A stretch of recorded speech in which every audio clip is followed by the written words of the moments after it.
Halo, assalamualaikum. Kembali dengan saya Bro Edi.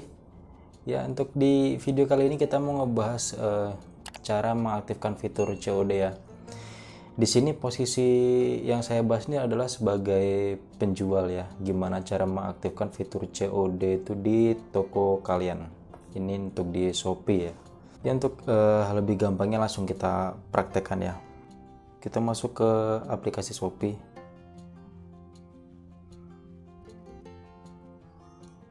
Pilih profil ya, toko saya. Nah, kita di sini pilih jasa kirim saya.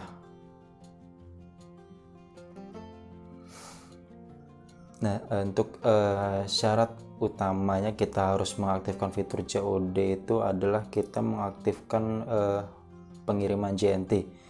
Karena COD di aplikasi Shopee itu baru didukung oleh pengiriman ekspedisi JNT ya. Untuk si cepat, JNE dan lain-lain itu belum bisa. Jadi cuma JNT. Jadi kita harus aktifkan JNT ini. Ya, kita centang. Klik OK. Di sini ada apa yang I di link itu ya, kita klik. Nah, ini ada tulisan aktifkan COD. Ini kalau misalnya belum aktif ya, kalian aktifkan. Kalau sudah aktif ya sudah, biarkan. Oke, ini udah aktif. Kita kembali. Klik simpan. Oke, di sini ada perintah pengaturan jasa kirim toko disimpan. Silakan aktifkan jasa kirim yang baru pada masing-masing produk. Oke. Di sini maksudnya itu misalnya kita di toko itu ada 10 produk gitu ya. Nanti kita bisa atur itu kira-kira mana barang yang kita izinkan untuk digunakan metode COD oleh pembeli. Langsung kita atur aja ke produknya. Kita pilih yang asisten penjual, produk saya. Ini cuma contoh ya.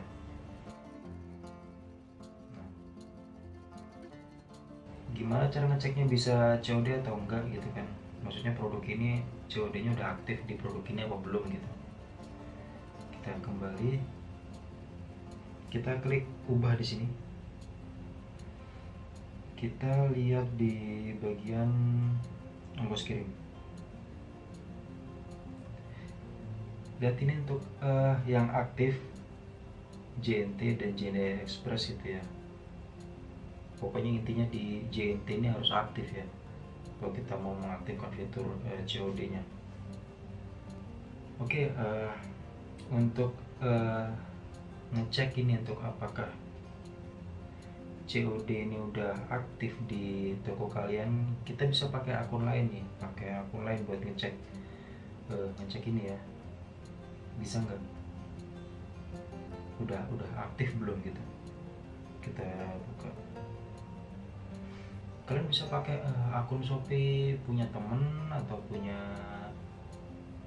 adik atau punya kakak, punya orang tua gitu, terserah kalian. Oke, ini saya udah pakai akun lain ya, bukan akun yang tadinya, akun lain buat ngetes untuk fitur COD itu udah aktif atau belum gitu ya. Kita cari produk yang tadi.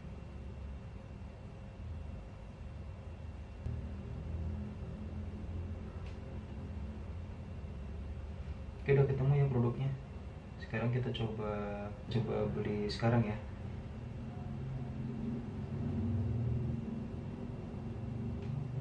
Oke, periksa opsi pengiriman JNT.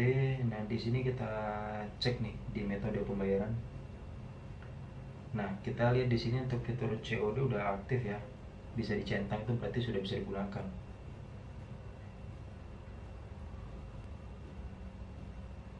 Oke, udah bisa ya, biar di tempat COD udah aktif. Oke, cukup mudah kan. Gimana caranya mengaktifkan fitur COD ini. Terus ada pertanyaan nih, perlu nggak sih kita mengaktifkan fitur COD di toko kita itu? Kalau menurut saya pribadi sih,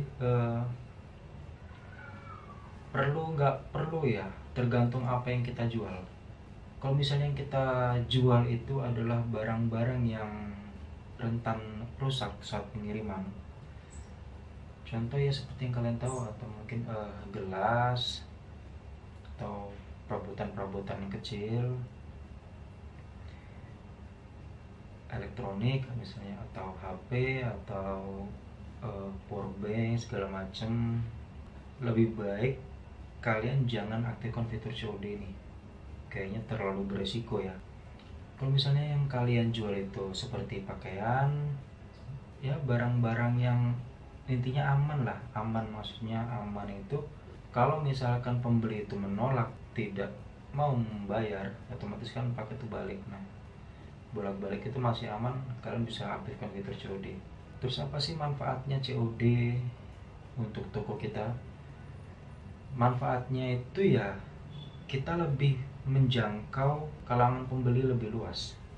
Jadi gini, kan nggak semua pembeli itu bisa transfer bank, nggak semua pembeli itu mengerti soal internet banking, soal transfer mentransfer itu nggak semuanya paham, nggak semuanya mengerti. Atau juga pembeli-pembeli yang di daerah itu misalnya akses ke bank itu susah, bank itu jauh. Kita kalau mau ke bank, kalau di daerah itu antrinya panjang, ibaratnya cuma mau bayar pesanan aja antrinya lama banget kan gitu. Terus kan bisa bayar di minimarket, iya bisa, cuma kan nggak selamanya bisa. Ibaratnya kalau kita misalnya bayar di minimarket itu siapa tahu lagi gangguan. Sering banget itu saya nemuin kalau kita mau bayar di minimarket itu alasannya gangguan lah, inilah itulah, lagi nggak bisa, internetnya lagi down atau apa. Nah, adanya fitur COD ini secara nggak langsung kalian mempermudah pembeli itu untuk memilih metode pembayaran. Jadi mereka yang punya uang cash bisa lebih enak bayarnya langsung ke kurir gitu kan. Terus kekurangannya fitur COD ini di sisi penjual ya, ada kemungkinan paket ini kembali lagi ke kita seperti yang saya bahas sebelumnya ya. Karena pembeli ini belum bayar, jadi pembeli itu bisa alasan ya, atau pembeli berubah pikiran kan selama paket dikirim, berubah pikiran atau uangnya kepake atau apa kan kita nggak tahu, atau pura-pura lupa ingatan. Saat paket tiba ditolak sama pembeli dengan alasan saya nggak order atau saya nggak merasa pesan kan, ya otomatis sama kurir kan, kurir juga nggak mau berdebat kan, pasti langsung dibawa balik lagi dan dikembalikan lagi ke kita paket itu ya. Kekurangannya fitur COD ini ya di situ ya. Kalau di sisi pembeli, kekurangannya itu adalah pembeli tidak bisa menggunakan voucher gratis ongkir dan mereka akan dikenakan biaya tambahan. Untuk COD itu ada biayanya yang fee tersendiri itu dibayarkan oleh pembeli. Untuk besaran fee-nya saya lupa, itu sekitar 1% atau 2% dari total harga barang. Jadi semakin tinggi nilai barangnya itu ya semakin besar fee-nya, karena semakin besar juga resiko yang dipegang oleh kurir ya kalau barang ini sampai hilang gitu. Oh iya, satu lagi nih, untuk syarat menggunakan COD ini, jadi pembeli itu minimal pembelian di atas 50.000 baru bisa menggunakan COD. Kalau untuk maksimal itu saya lupa berapa maksimalnya ya.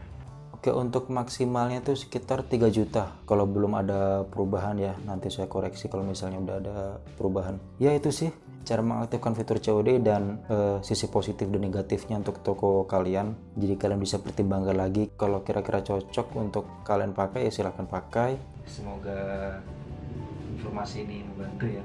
Oke, saya Brody pamit dulu. Wassalamualaikum warahmatullahi wabarakatuh.